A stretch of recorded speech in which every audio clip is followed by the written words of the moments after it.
Welcome back to Grow With Me, Business, Wealth, and Health with Erin Helly. This segment takes you through all the things from skills to systems to mindset to goal setting and most importantly, dream building. After all, business is about freedom and wealth, but those are subjective and specific. So we need to spend some time figuring out what the dream is and then build a business to support that. That's what we're doing here in Business, Wealth, and Health. Before we dive in, I have something awesome to share. I now have a webpage where you can connect with me and get handouts from my segments on this podcast. Check it out at bcglobalinvestments.com/keeping it real. You can find my value proposition handout, a handout from today's training, and a link to book a call with me or to send me an email. Let's dive into today's training. We are talking about building strong client relationships. We're going to talk specifically about effective communication and client management. So these are essential skills for realtors. Client relationship management is imperative for you. Building and maintaining strong relationships with clients is crucial for your success in this very competitive industry. By the end of this training, you're going to learn some effective communication strategies, client management techniques, and customer service skills that will help you build long-lasting client relationships and generate some awesome referrals for future business. So let's first start talking about effective communication. So this starts with active listening. This is really important. It shows that you respect the person you're listening to. It shows that you understand them, and it really builds trust, which obviously is sort of like the benchmark here. This is the foundation of effective communication, effective client relationships is trust. So that's going to be sort of the underarching theme throughout this entire segment. So I want you to practice some active listening skills and techniques as you're going about your day-to-day, of course with your clients, but maybe just with your spouse or your kids. And you're going to do this by maintaining eye contact, nodding, asking clarifying questions, and summarizing what they've told you. I bet you'll find that when you summarize stuff, you'll realize you might not have been as clear as you thought. You might not have had the best communication. And when you summarize when you have someone else summarize what you said, that is made clear to you. And you might experience that same way when someone's talking to you and you return it and summarize what you think they just said. There might be some room for clarification. There's probably going to be. So this is hard. This is hard in and of itself. It's even harder on the phone, but it's still doable. So I recommend that anytime you get a chance to chat with your client or potential client over Zoom or Google Meet, take advantage of that, or even just FaceTime.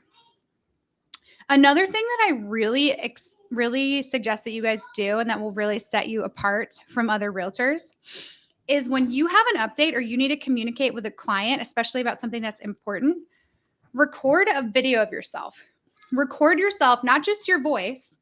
Voice is good if you're like driving or something and you want to send a quick message, because then people can't read into what they think your tone might be in a text message. But what's even better is a video of you talking to your video and giving them an update so they can see you're smiling. They can see like the ways that your voice is inflecting. They can see what's important. And then there's just no room for interpretation there. I'm sure you've all sent a text message where someone takes it completely the wrong way. And sometimes it can be hard for you to understand why that person took it that way. But what's important to know is there's not tone in written text. It's usually how the receiver perceives it. So you have no control over that. So don't dwell on that. Just realize, because you don't have control, switch it up so you don't have to deal with that at all, and send them a message. Send them a video of you with your smiling face. Send them a voice recording so they can hear that you're not, angry or short with them or whatever. Those will go a really long way, especially if you're someone like me who's very direct and just sort of like productive in my communication. And it can come off as rude sometimes, honestly. And I don't mean it to be like that, at least not most of the time. So take it from me, some tips and techniques that I've used to sort of alleviate that, because you might think you're being really brief in your communication and being really effective and productive. But then when your client is upset and you have to spend all this time backtracking and making sure they understand you weren't upset and they shouldn't be upset because of what you said, you waste even more time doing that. So try to send voice messages. More importantly, try to send video messages when you can, especially if it's like a big update. Like if you're doing new construction, your buyer bought a house and you went out to see the house, like do a video right then and there. Show them what you're talking about. Show them that you're at the site. It will really go a long way for customer service. Okay. Next up in effective communication is clear and concise communication. So we want to talk about the power here of simple and straightforward communication. Make sure that you're using professional language. Make sure you're using plain language with no jargon or slang, but also make sure that you're not using acronyms or terms that your client may not understand. Because if your client is confused, then they're probably going to end up unhappy or left in the dark. And that's the last thing you want. So make sure you are being not just clear, but also make sure that they're understanding the things that you say, and ask for clarity too, to make sure. So be careful not to be too direct, as again, this can come off as rude or unprofessional. So here's a couple tips for clear and concise written communication. So for emails, use a clear and descriptive subject line. The subject line should give the recipient a good idea of the email's content and purpose. Keep it brief and to the point. Avoid lengthy paragraphs and unnecessary details. Get to the main point of the email quickly. Use bullet points or numbered lists. If you're conveying multiple pieces of information, use these bullet points or lists, and this can enhance readability and clarity. Watch your tone. Ensure your tone is professional and polite. Avoid using language that could be interpreted as dismissive or unprofessional.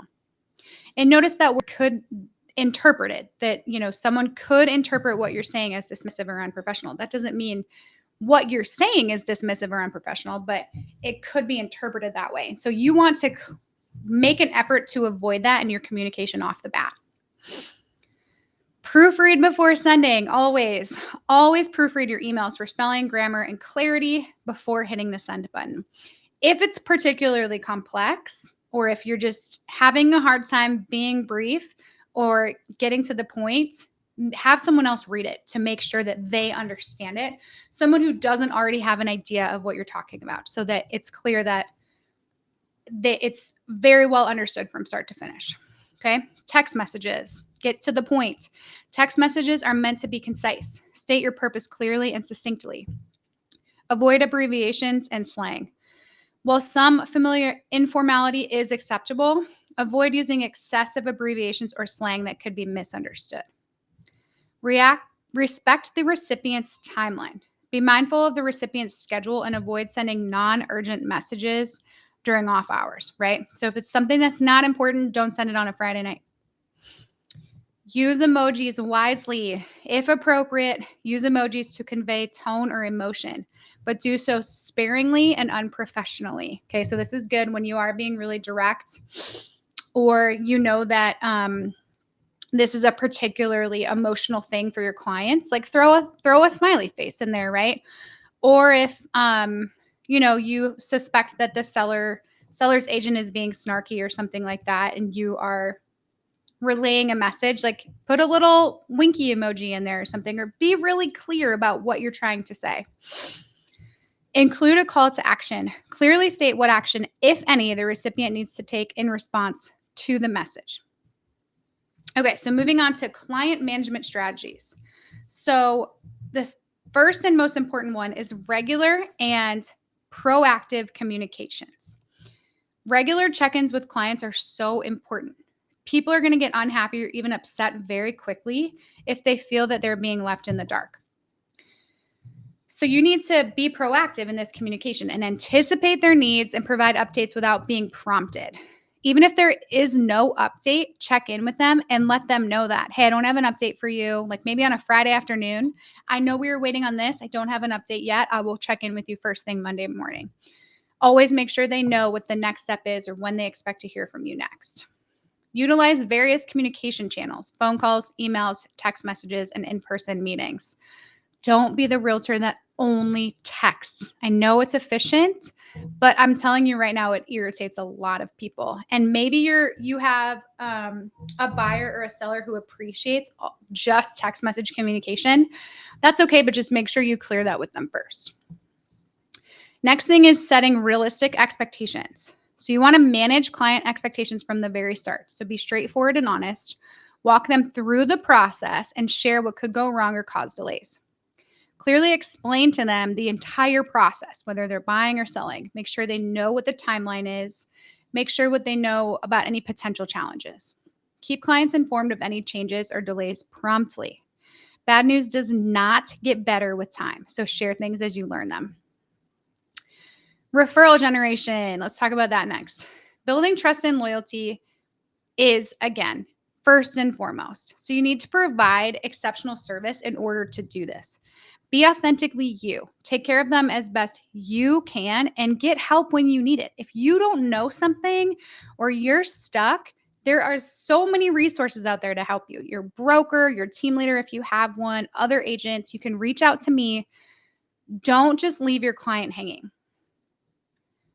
Exceed their expectations throughout the transaction. Ask for their feedback, especially when you feel like their attitude has shifted. So the best time to get like a review from them is after they've closed and everyone's happy and on a high. But you can ask them for feedback at any point during a transaction. If you feel like suddenly your client's gone cold with you or suddenly they're really short with you, ask them why. Ask them what happened. Ask them what's bothering them so that you can come to a solution and meet their needs and ultimately make them happy. So when we are asking for referrals, as we build this loyalty and trust, we can now have an opportunity to ask for referrals. You're not going to ask for a referral from somebody who wasn't happy with your service, and you're not going to ask for a referral on your first phone call with them. Timing is really important. So the best time to ask for referrals is when your customer or client is highly satisfied. So this is the happiest moment. That's what it's typically referred to as. And they recognize the value your business has provided for them. Asking for referrals right after a customer closes or achieves a significant win from your services is an opportune moment to request referrals. It's important to strike the right balance and not come across as pushy or opportunistic. Timing is also crucial if you're asking for referrals through email. Schedule the email at a time when it is most convenient for the customer and likely that you will receive a response. For example, it may be best to avoid sending an email on a busy Friday afternoon when people are preparing to log off for the weekend. Don't expect a response if you send it at that time. Overall, there's no one-size-fits-all answer to the timing of asking for referrals, as it can vary based on individual circumstances and customer interactions. It is essential to observe the customer's level of satisfaction and choose a moment when they are most receptive to making referrals. You also want to utilize online platforms and social media to encourage referrals and make sure that people know what services you offer, how you can provide value, and what you can do for those people. Always, always, always be adding to your email list. This is where your future business will come from. If you're recruiting agents or attracting them to your brokerage, share that too. Share that on emails, share that in text messages, send them a thank you and just remind them what they do, what you offer, and ask them if you know anybody who could benefit from your services. Our last section here is customer service skills. This really revolves around responsiveness as a realtor. So always return calls, emails, and messages in a timely manner. If you can't or you're engaged, let them know when you'll get back to them. Utilize technology tools like automation and customer relationship management software, CRM. Use your transaction coordinator or hire an assistant. Okay, so in conclusion, building strong relationships is an ongoing process that requires effective communication, client management strategies, and exceptional customer service skills. By following these practices, you will not only build strong connections with your clients, but also generate valuable referrals for your business. Remember, happy clients are the foundation of your success as a realtor. That's it for today. Remember to check out bcglobalinvestments.com/keeping it real and be sure to connect with me. Bye, guys.